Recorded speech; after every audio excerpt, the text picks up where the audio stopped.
Selamat pagi untuk kita semua. Kami dari kelompok 1 ingin mempresentasikan hasil diskusi kami, yaitu tentang prinsip-prinsip penilaian berbasis kelas.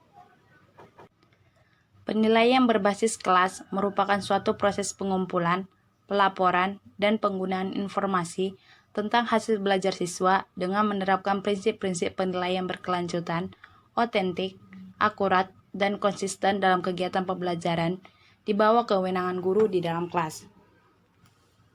Adapun tujuan dari penilaian berbasis kelas yang pertama itu memberikan penghargaan terhadap pencapaian siswa dalam belajar. Penilaian ini dilakukan untuk menentukan apakah siswa dapat mengikuti tingkat atau kelas berikutnya. Penilaian jenis ini seringkali disebut penilaian sumatif, yang memberikan gambaran menyeluruh tentang apa yang telah dicapai siswa. Yang kedua yaitu memperbaiki program kegiatan belajar mengajar dan belajar siswa.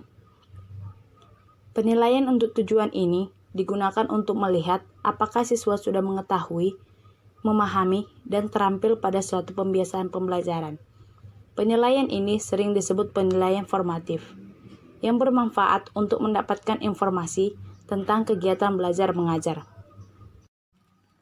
Selanjutnya, manfaat penilaian berbasis kelas. Yang pertama itu, untuk umpan balik bagi siswa dalam mengetahui kemampuan dan kekurangannya sehingga menimbulkan motivasi untuk memperbaiki hasil belajarnya. Yang kedua, memantau kemajuan, mendiagnosis kemampuan belajar siswa sehingga memungkinkan dilakukannya pengayaan dan remediasi untuk memenuhi kebutuhan siswa sesuai dengan kemajuan dan kemampuannya. Yang ketiga itu, memberikan masukan kepada guru untuk memperbaiki program pembelajarannya di kelas. Selanjutnya, memungkinkan siswa mencapai kompetensi yang telah ditentukan walaupun dengan kecepatan belajar yang berbeda-beda. Adapun prinsip-prinsip penilaian berbasis kelas, yaitu yang pertama valid. Penilaian berbasis kelas harus mengukur objek yang seharusnya diukur dengan menggunakan jenis alat ukur yang tepat atau sahih dalam arti valid. Artinya, ada kesesuaian antara alat ukur dengan fungsi pengukuran dan sasaran pengukuran. Apabila alat ukur tidak memiliki kesahihan yang dapat dipertanggungjawabkan, maka data yang masuk salah, sehingga kesimpulan yang ditarik juga besar kemungkinan menjadi salah. Yang kedua, mendidik. Penilaian harus memberikan sumbangan positif terhadap pencapaian belajar siswa. Oleh karena itu, penilaian berbasis kelas harus dinyatakan dan dapat dirasakan sebagai penghargaan untuk memotivasi siswa yang berhasil. Sehingga keberhasilan dan kegagalan siswa harus tetap diapresiasi dalam penilaian. Yang ketiga, berorientasi pada kompetensi. Penilaian harus menilai pencapaian kompetensi siswa yang meliputi seperangkat pengetahuan, sikap, dan keterampilan atau nilai yang terefleksikan dalam kebiasaan berpikir dan bertindak.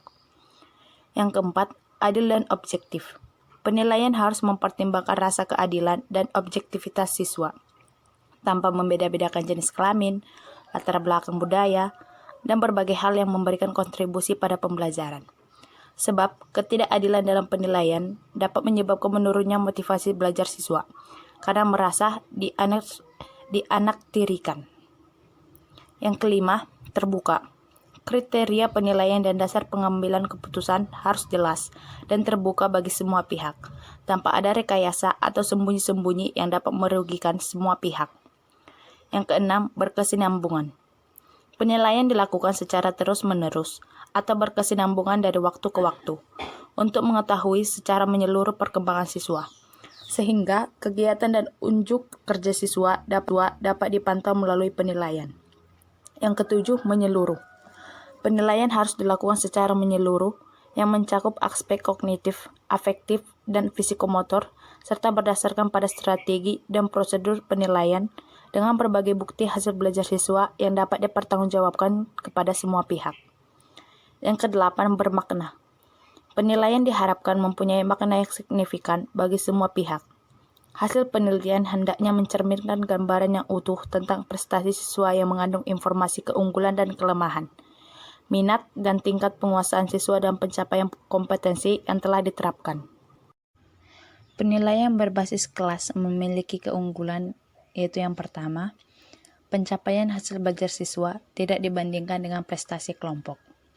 Tetapi, dibandingkan dengan kemampuan sebelumnya, kriteria pencapaian kompetensi, standar pencapaian, dan level pencapaian nasional dalam rangka membantu anak mencapai apa yang ingin dicapai, bukan untuk menghakiminya. Yang kedua, pengumpulan informasi menggunakan berbagai cara agar kemajuan belajar siswa dapat terdeteksi secara lengkap. Yang ketiga, siswa perlu dituntut untuk mengeksplorasi dan memotivasi diri untuk mengarahkan semua potensi dalam menggapai, mengatasi semua masalah yang dihadapi dengan caranya sendiri, bukan sekadar melatih siswa memilih jawaban yang tersedia. Selanjutnya, untuk menentukan ada ketidakmajuan belajar dan perlu tidaknya bantuan secara berencana, bertahap, dan berkesinambungan, berdasarkan fakta dan bukti yang cukup akurat. Pelaksanaan berbasis kelas harus memperlihatkan 3 ranah, yaitu yang pertama, pengetahuan atau kognitif, yang kedua, sikap atau afektif, dan ketiga, keterampilan atau psikomotorik. Contohnya itu yang pertama, pada mata pelajaran agama, penilaian harus menyeluruh pada segenap aspek kognitif, afektif, dan psikomotorik.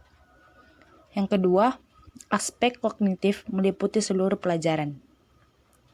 Yang ketiga, aspek afektif sangat dominan pada pembelajaran akhlak, pendidikan kewarganegaraan, dan seni. Yang keempat, aspek psikomotorik sangat dominan pada mata pelajaran seperti olahraga dan sejenisnya. Selanjutnya yaitu teknik penilaian berbasis kelas, terbagi atas 6. Yang pertama, penilaian unjuk kerja, penilaian sikap, penilaian tertulis, penilaian proyek, penilaian produk, penilaian portofolio, dan penilaian diri atau self-assessment. Yang pertama yaitu penilaian unjuk kerja. Penilaian unjuk kerja adalah penilaian berdasarkan hasil pengamatan penilai terhadap aktivitas siswa sebagaimana yang terjadi. Penilaian ini dilakukan terhadap unjuk kerja, tingkah laku, atau interaksi siswa. Cara penilaian ini lebih otentik daripada tes tertulis karena apa yang dinilai lebih mencerminkan kemampuan siswa yang sebenarnya. Yang selanjutnya yaitu teknik penilaian unjuk kerja. Untuk mengamati unjuk kerja, peserta didik dapat menggunakan alat atau instrumen berikut. Yang pertama yaitu daftar cek atau checklist. Penilaian unjuk kerja dapat dilakukan dengan menggunakan daftar cek, baik atau tidak baik. Dengan menggunakan daftar cek, peserta didik mendapat nilai bila kriteria penguasaan kompetensi tertentu dapat diamati oleh penilai. Kelemahan cara ini adalah penilai hanya mempunyai 2 pilihan mutlak, misalnya benar, salah, dapat diamati, tidak dapat diamati, baik, tidak baik. Dengan demikian, tidak terdapat nilai tengah, namun daftar cek lebih praktis digunakan subjek dalam jumlah besar. Contoh teknik daftar cek atau checklist yaitu penilaian lompat jauh gaya menggantung. Menggunakan daftar tanda cek yaitu nama peserta didik, kelas. Dalam tabel terdapat nomor, aspek yang dinilai, baik atau tidak baik. Yang pertama, teknik awalan. Yang kedua, teknik tumpuan. Ketiga, sikap atau posisi tubuh saat di udara. Yang keempat, teknik mendarat. Skor yang dicapai. Skor maksimum. Keterangan, baik mendapat skor 1, tidak baik mendapat skor 0. Selanjutnya yang kedua yaitu ada skala penilaian atau rating scale. Penilaian unjuk kerja yang menggunakan skala penilaian. Skala penilaian rentang dari tidak sempurna sampai sangat sempurna. Misalnya, 1 sama dengan tidak kompeten, 2 cukup kompeten, 3 sama dengan kompeten, 4 sangat kompeten. Contoh teknik skala penilaian atau rating scales yaitu penilaian lompat jauh, gaya menggantung. Menggunakan skala penilaian, nama siswa, kelas. Dalam tabel terdapat nomor, aspek yang dinilai, nilai. Yang pertama, teknik awalan bisa diberi nilai 1, 2, 3, atau 4. Kedua, teknik tumpuan Yang ketiga, sikap atau posisi tubuh saat di udara. Yang keempat, teknik mendarat. Jumlah, yang kemudian skor maksimumnya yaitu 14. Keterangan penilaian 1 sama dengan tidak kompeten, 2 cukup kompeten, 3 kompeten, 4 sangat kompeten. Kriteria penilaian dapat dilakukan sebagai berikut. Yang pertama, jika seorang siswa memperoleh skor 26 sampai 28 dapat ditetapkan sebagai sangat kompeten. Yang kedua, jika seorang siswa memperoleh skor 21 sampai 25 dapat ditetapkan kompeten. Yang ketiga, jika seorang siswa memperoleh skor 16 sampai 20 dapat ditetapkan cukup kompeten. Yang keempat, jika seorang siswa memperoleh skor 0 sampai 15 dapat ditetapkan tidak kompeten. 2. Penilaian sikap.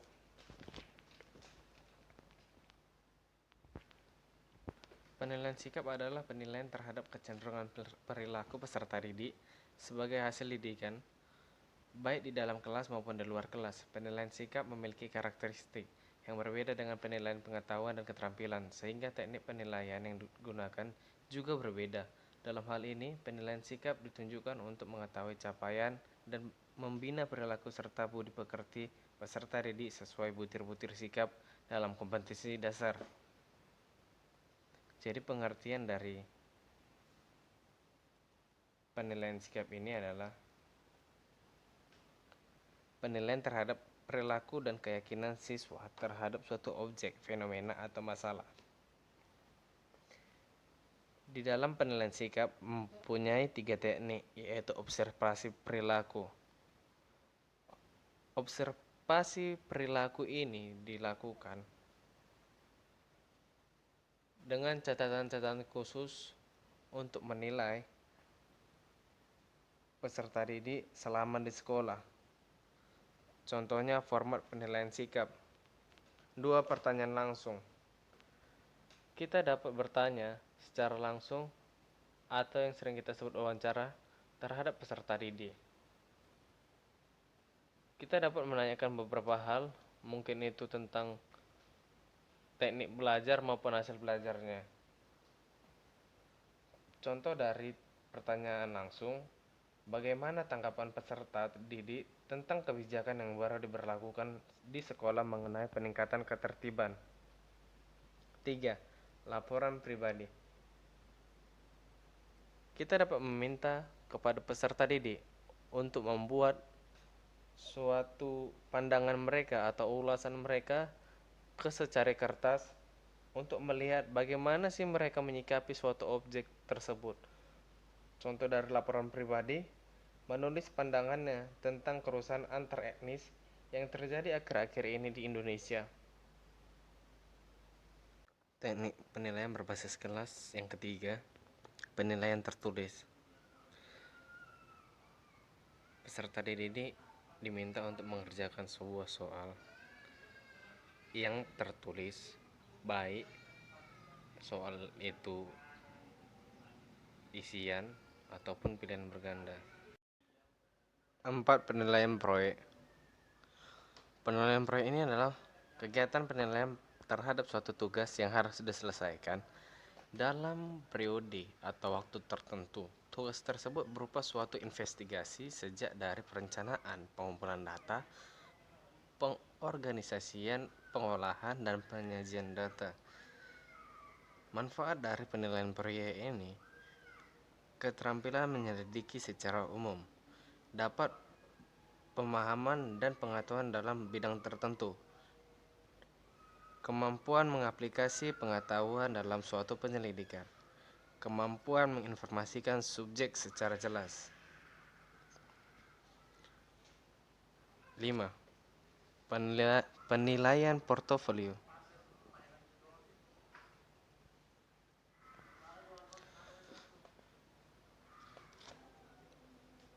Portofolio merupakan kumpulan hasil kerja siswa. Hasil kerja itu sering disebut artefak. Artefak-artefak itu dihasilkan dari pengalaman belajar atau proses pembelajaran siswa dalam periode waktu tertentu. Jadi, penilaian portofolio ini adalah kumpulan hasil kerja siswa dalam bidang pendidikan, berarti kumpulan dari tugas-tugas peserta. Kita memiliki contoh penilaian proyek. Kita dapat melihat contoh proyek tersebut. Pada contoh penilaian proyek ini terdapat aspek yang dimana di dalam aspek tersebut ada 1 perencanaan, persiapan rumusan judul, 2 pelaksanaan, sistematika penulisan, keakuratan sumber data atau informasi, kuantitas sumber data, analisis data, penarikan kesimpulan, 3 laporan proyek, performance, presentasi atau penguasaan, di mana dalam penilaian proyek ini kita dapat memberikan skor dari 1 sampai 5. Penilaian proyek ini mempunyai aspek yang dinilai disesuaikan dengan proyek dan kondisi siswa atau sekolah. Skor diberikan kepada peserta didik tergantung ketepatan dan kelengkapan jawaban yang diberikan. Semakin lengkap dan tepat jawaban, semakin tinggi perolehan skor. 6. Penilaian produk. Penilaian produk adalah penilaian kepada siswa dalam mengontrol proses dan memanfaatkan atau menggunakan bahan untuk menghasilkan sesuatu. Kerja praktik atau kualitas estetik dari sesuatu yang dihasilkan oleh siswa. Penilaian produk memiliki 3 tahap, yaitu A. Tahap persiapan. Tahap persiapan adalah menilai kemampuan siswa merencanakan, menggali, dan mengembangkan gagasan. B. Tahap pembuatan. Tahap pembuatan adalah menilai kemampuan siswa menyeleksi dan menggunakan bahan, alat, dan teknik. C. Tahap penilaian. Tahap penilaian adalah penilaian kemampuan siswa membuat produk sesuai kegunaannya dan memenuhi kriteria keindahannya. 7. Penilaian diri.